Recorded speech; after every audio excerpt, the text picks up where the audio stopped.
Hey, welcome back to my channel. Today I'm going to talk about rims and maybe a little bit about tires. I'm not sure. We all know tires and rims are what make the car. If you put the wrong tires and rims on a car, you can really make it look ugly. It's kind of like the Jeep people out there. The Jeep people. You got to have a wide, tall tire. The bigger the tire, the better. That's what they want, and that's what makes a Jeep. You put little tires on there, it look dorky, Same thing with tuner cars, They like small tires low to the ground, and that's fine. You put a big tire on a tuner car, it just looks like a jacked up piece of crap. So that's not going to work. Muscle cars, they always like the rake look. Big fat tire on the back, skinny little tire on the front, and you got a nice little rake to it. And that's what makes a muscle car. Well, you look at your Chevy trucks, I'm going to show you one here in a minute. You put nice sized tires on there with some nice rims, it's going to look good. But you put little tires on a 4x4, it's going to look like crap. So what I'm trying to say is the tires and rims make the vehicle. So you got to be kind of choosy and picky on what you're going to put on your car. And that's where I am on my 72 Trans Am. It's like, what am I going to put on my 72 Trans Am? Well, like I said, I'm going to show you a couple things here. So let me flip the camera and I'll go ahead and show you some different stuff. Okay, like my 4x4 here. Now these tires, in my opinion, make the truck. They're not too big, they're not too small. They're just like perfect for this truck. And these are what I like on my truck. And I get a lot of compliments about them. So, these kind of tires make the vehicle. It's just the way it is, And over here on my 72, these are just rollers. These are tires and rims I had laying around, and I needed something to move the car around. Now, these are American Racing. Some people call them Kragers maybe, or identify them as. And the fronts are 15-inch honeycombs. Now, when I even started building the car, I liked these honeycombs. So I was going to use these honeycombs. So in doing so, I cleaned them up. I thought, oh, they look nice. I can really get by with using these on my car. But I had changed the rear end to a 79 Trans Am disc brake rear end. Guess what? Yeah, you guessed it.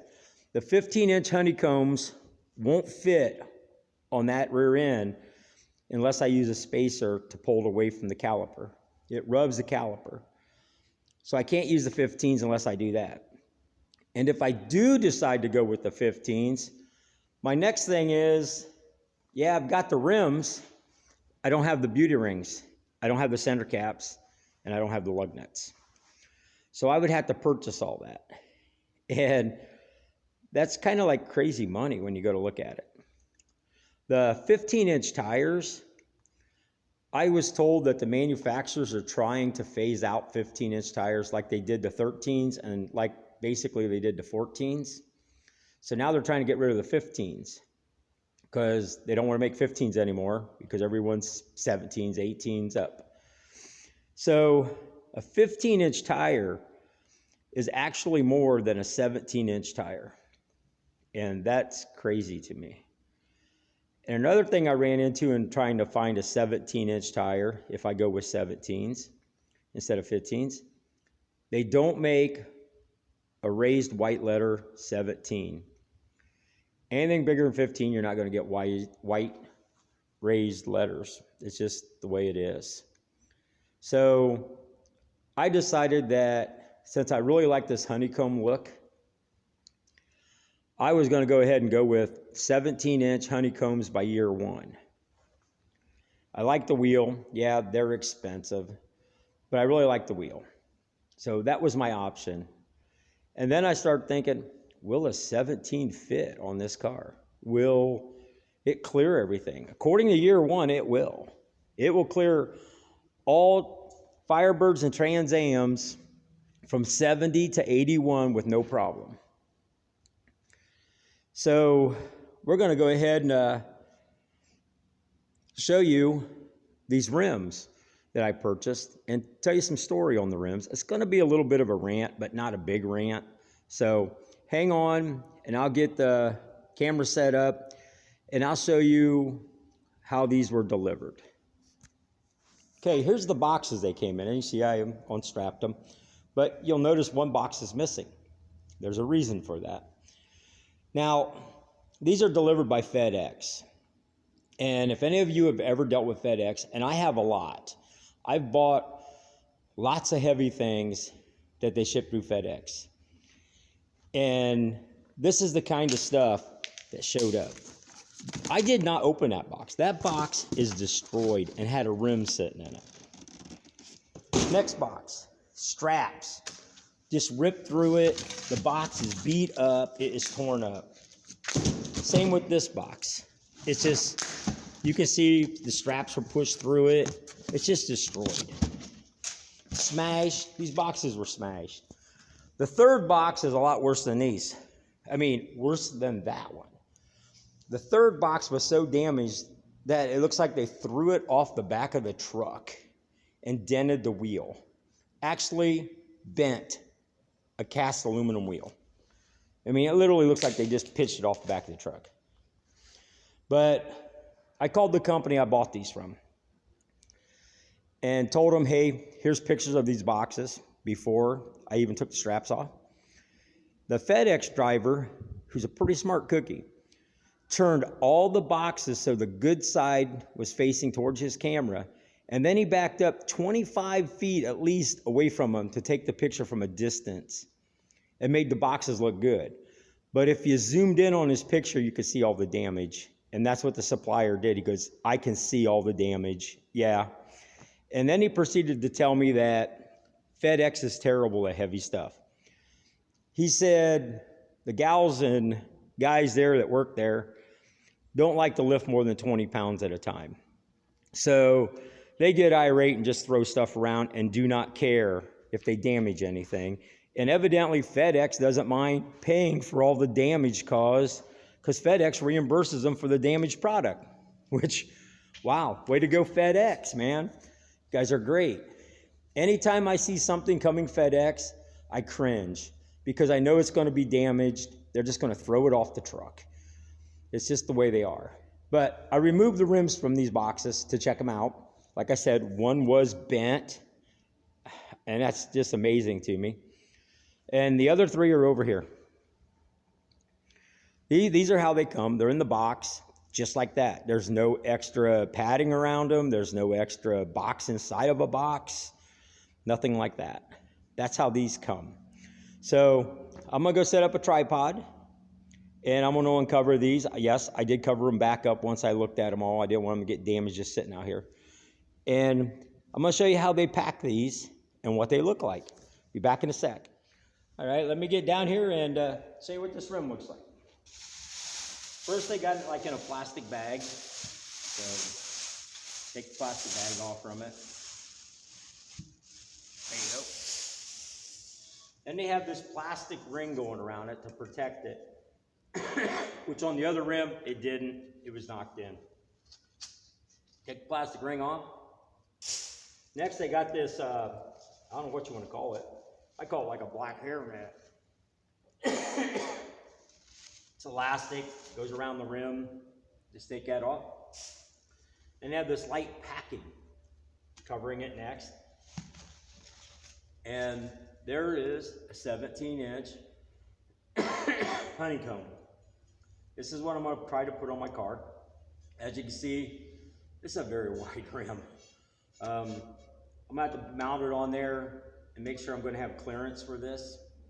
But yeah, said 17 by 9. I guess I wasn't thinking about the extra lip because this is probably more than 9. I'm guessing this is probably a 10. And I'm hoping to put like 10 to 11-inch wheels, wide on the back and a little taller. But yeah, that's what they look like. The other ones look exactly like it in the other bags. And yeah, I just thought I'd show you this. It's really a nice wheel. I'm going to go ahead and take this over to the car and put it on the car, and we'll try one on the front and one on the back because they're all the same, 17 by 9s. They didn't offer anything smaller, or I would have went with like a 17 by 8 for the front. But yeah, let me get this bagged up and put it on the cart. Back in a sec. Okay, here's one of them mounted to the back. I have literally about an inch of clearance between that rim and that air shock. That's about it. They say that rim's a 9-inch, but wow, does it look wide, doesn't it? That's a pretty big rim. But I just want to make sure they were going to clear everything. I'll have to get the old tire back on here and get this off and mount one of the rims of the front and see what I'm looking at there. But the back, it looks like I'm okay. I mean, I got some clearance. You know, the tire, I was thinking about putting a 10 on there. Now I might back it down a little bit, but you know, I think a 10 would still be okay. So let me get this old rim put back on here and get this moved to the front and see what kind of clearance I have up in the front and if it will travel all the way from right to left without hitting anything. Be back in a sec. Well, I put my old tire back on the back, moved that rim to the front, and of course it's up in the air, so. But clearance is fine around it. Looks like I got more room around the front than I do the back because of leaf springs and air shocks. But now I got to do is decide what tires I'm going to put on it. Originally, I was thinking about putting a less taller, shorter tire on the front and a little taller, bigger tire on the back with a little wider. But after looking at it, now I'm contemplating just using all 4 tires the same size, you know, nothing crazy. I just thought it always looked more aggressive with a bigger tire on the back. But them 17-inch rims, I think I'm going to stay a little narrower because I was thinking like 10.3s, 10.8s. Can't remember the exact size they came in. But looking at these, wow, I don't think I need a 10-inch tire back there. Like I say, if I get them all the same size all the way around, I think it's going to look just fine. It maybe set it a little closer to the ground. But I'm happy with the rims as far as rims go. I did tell you earlier, I had to send one back. It was damaged, but I got to wait for it. But now I can make my tire choice. And like I say, I think I'm just going to go all 4 the same size and just bring the car down a little bit. All right, now you know what it's going to look like. I got to talk to a tire guy and start coming up with sizes, what will fit, what won't. This front one, I'm going to have to see what the original is, you know, this rim and tire combo, because when you turn the wheel, this tire does move in a little bit. You only got probably about the same distance when you're looking at that big rim. So I'm not sure if I'm going to have to make a smaller tire up here after all, instead of going all 4 the same. But yeah, I'll talk to the tire guy and see what kind of sizes he would recommend. I think originally these were probably 27-inch tires. I don't know what an F70 14 would be without looking it up, but I'm guessing around 27 inches tall with rim, tire, everything. And I was thinking maybe try to stay around 25 because this car does set kind of high, and I thought dropping it a little bit would make it look better. But you know what? Like I say, tires and rims make the car. So if I put the wrong tires with these rims and this car has a weird stance, I'm going to have to do something else. So it takes a long time to plan that out for me. Like I say, the truck looked great. I love those tires. My Cutlass, it looks great with the keystones on it. It makes it look mean, beefy. I like that. But I'll be back with another video whenever I decide on tires and get them mounted and everything. If you enjoy my videos, please consider subscribing if you're not already a subscriber. Thanks for watching. Later.